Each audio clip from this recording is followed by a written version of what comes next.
महाराष्ट्र में हिंदुत्व को लेकर जुबानी जंग तेज हो गई है। कल अमित शाह ने उद्धव ठाकरे के हिंदुत्व पर सवाल उठाए थे। आज उद्धव ने पलटवार करते हुए जिन्ना और नवाज शरीफ के जिक्र के साथ अमित शाह से कहा कि वो उन्हें हिंदुत्व ना सिखाएं। वार पलटवार में फडणवीस और शिंदे ने भी उद्धव पर तंज कसा। आजादी के इतने साल में नहीं हुआ है मान्यवर कि कोई जज एक जजमेंट दे तो जज के खिलाफ इंपीचमेंट लेकर आते हैं। प्रकाश चौधरी। दिल्ली से महाराष्ट्र तक हिंदुत्व पर सियासी रार दिख रही है। अमित शाह और उद्धव ठाकरे के बीच हिंदुत्व पर वार पलटवार जारी है। दरअसल लोकसभा में 10 दिसंबर को SIR यानी स्पेशल इंटेंसिव रिवीजन पर चर्चा के दौरान गृह मंत्री अमित शाह ने शिवसेना UBT अध्यक्ष उद्धव ठाकरे को मद्रास हाईकोर्ट के जस्टिस GR स्वामीनाथन के खिलाफ महाभियोग का समर्थन करने के लिए घेरा था। इस मामले में जज के विवादास्पद आदेश में एक दरगाह के पास पवित्र स्थान पर पारंपरिक रूप से दीपक जलाने का निर्देश दिया गया था। अमित शाह ने इस प्रस्ताव को एक खतरनाक मिसाल बताते हुए कहा था कि आजादी के बाद ये पहली बार है जब किसी जज को सिर्फ वोट बैंक की राजनीति के लिए महाभियोग का सामना करना पड़ा। शाह ने खासतौर पर उद्धव ठाकरे पर तुष्टीकरण की राजनीति का साथ देने का आरोप लगाया था। कोई जज आजादी के इतने साल में नहीं हुआ है मान्यवर कि कोई जज एक जजमेंट दे तो जज के खिलाफ इंपीचमेंट लेकर आते हैं। अपनी वोट बैंक को एड्रेस करने के लिए इंपीचमेंट लेकर आते हैं मान्यवर। और ये सारे ने तो साइन कर दिया, साथ ही साथ उद्धव जी ने भी साइन कर दिया। उद्धव जी, जजमेंट क्या है? एक पहाड़ी पर मान्यता है कि हाँ सबसे ऊपर दिया जलाया जाए। मान्यवर, एक वोट बैंक को संभालने के लिए एक हाईकोर्ट के जज के सामने इंपीचमेंट लेकर आए हैं।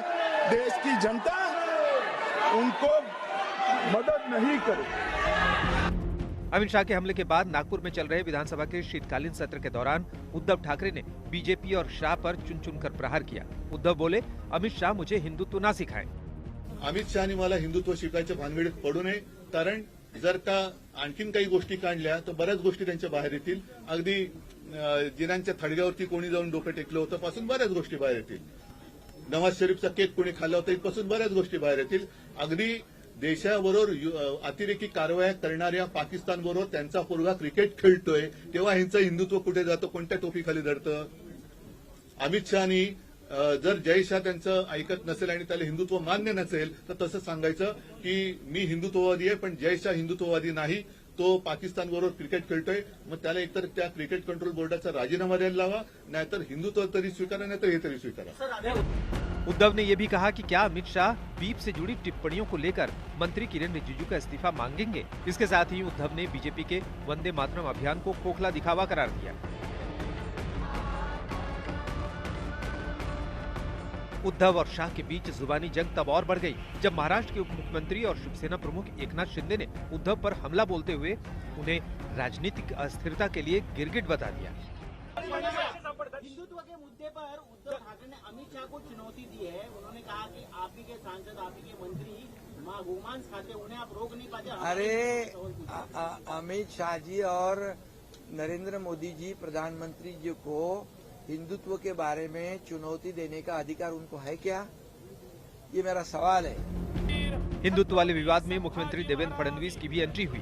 उन्होंने सोशल मीडिया प्लेटफॉर्म X पर अमित शाह का उद्धव ठाकरे पर दिया गया बयान पोस्ट करते हुए कहा कि उद्धव ने निजी स्वार्थ के लिए अपनी राजनीतिक आत्मा को खो दी है।